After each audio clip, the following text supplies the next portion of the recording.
Hi guys! Welcome to my YouTube channel once again. Ito ang inyong Kuya DG para sa isang episode ng aking vlog for today is Sunday at napakaganda po ng panahon natin guys. So sa lahat po ng mga hindi pa nakakakilala sa akin, don't forget to support my vlog, ang inyong Kuya Elmer DG, at kayo po ay mag-subscribe. Don't forget to like and share ang aking vlog para ma-update po kayo sa aking mga binablog regarding health, beauty, cooking, adventure, advices, and many more. So far sisimulan ko ang aking vlog sa pamamagitan ng pagtatanong sa inyo. So, aware po ba kayo na sa mga nangyayari sa ating social media? So, meron na po ba kayong mga na-experience na mga unforgettable numbers na nagme-message sa inyo, unknown numbers na may mga message na ganito, halimbawa, nanghihiram sa inyo ng pera, or merong mga binabalita sa inyo na hindi nyo naman maintindihan kung kanino nang galing. Share ko sa inyo ang isang experience na na-experience namin sa social media. So guys, kailangan aware tayo doon dahil let's say medyo malit lang naman yung halaga na nakuha sa atin, pero kung matotolerate natin sila at papayagan natin na mangyari ito, ay marami pa silang mga maloloko or may scam. So, di ba ayaw natin ng scam dahil ito ay makakasira ng ating future at maaaring yung budget natin ay maapektuhan. So ganito yun guys ang ginagawa ng ibang mga scammer. So, baka hindi natin alam na yung account natin ay nahack na po. So, magme-message po sila sa isa sa mga kakilala po natin at magme-message na para bang kilalang kilala tayo. So, ang advice ko lang guys, huwag tayo agad maniniwala. Kasi, parang totoo parang pag nagtanong ka sa kanila, sinasagot naman nila. At nakakapagtaka guys, alam nila yung sinasagot nila, isasagot nila sa atin. So, marahil ay talagang pinag-aaralan na nila kung ano yung karakter ng tao. Kaya nga iwasan natin guys, hindi lahat ay naipopost natin sa ating social media.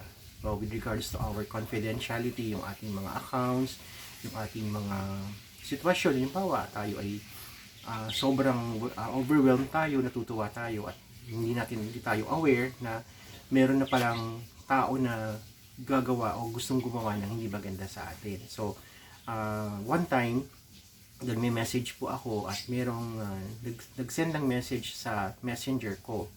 So, ang sabi niya ay nanghihiram siya ng pera guys. So, actually maliit lang naman yung amount. So, tinry namin i-message yung account na yon at sumagot naman siya.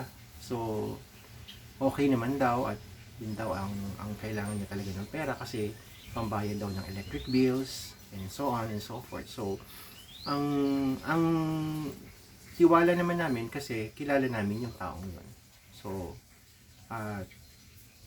sumasagot naman siya dun sa tanong namin. So, ang sabi niya, husband daw siya nung mismong may account. So, actually, nag-request siya ng pera, ipadala sa GCash.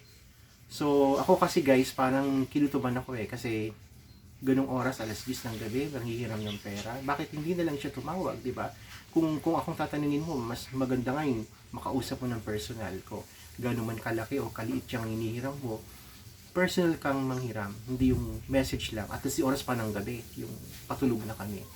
So, anyway, dahil tiwala nga kami at kakilala naman namin yung tao at siguro nga nangangailangan ng pera.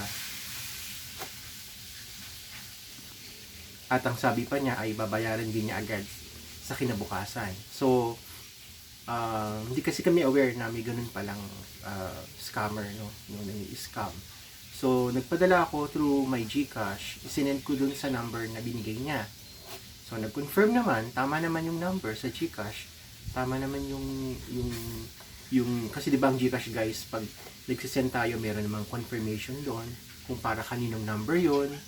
Tapos, i-confirm natin kung confirm na siya, para ma-send yung pera. So, doon nga, meron din OTP pin, so, sinend namin yung pera. In short, tatanggap naman yung pera. Kaya lang, pagdating ng umaga, kinabukasan, hanggang sa maghapon, hindi pa rin nagpaparamdam yung number na yun. Wala rin siyang message. Wala na, nakuha na kasi yung pera. So, hindi natin alam guys. Kaya,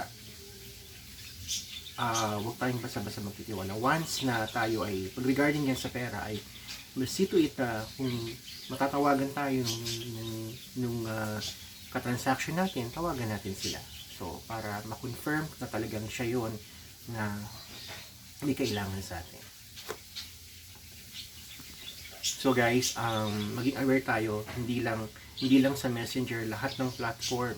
Iwasan natin. Siguro ang advice sa amin ng mga marurunong sa internet or sa mga ganyan pagbabrowse ay avoid daw po natin yung pagkiklik. Halimbawa may nag-send sa atin ng link, huwag natin agad-agad kiklik yon. Lalong-lalo na pag hindi natin kilala or kakaiba yung link na binigay sa atin. Better na huwag natin i-click dahil hindi natin alam baka yun yung way para ma-hack nila yung account natin. Kasi napaka laguna ng teknolohiya natin ngayon. So, mag-ingat na lang po tayo guys. Ito po ay bilang pagmamahal namin sa inyo, sinishare namin ito para maging aware tayo na maging sa social media, maging sa Messenger, marami ng mga scammer guys. So, mas maganda kung merong sa inyong gustong manghiram or mangutang ay personal, boses, or tawagan tayo, or mimit tayo para maiwasan natin ang ganitong scam. So, next time guys, sana ay kapulutan natin ng impormasyon at aral na huwag tayong basta-basta magtitiwala.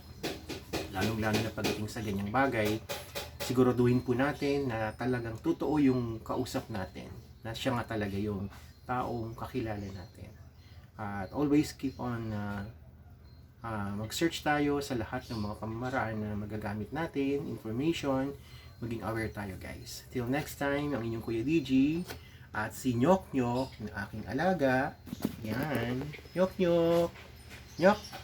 O yun, siya yung aking alagang pusa na maselan. So guys, till next time, don't forget to like and share ang aking episode for today, and always God bless. Thank you for watching.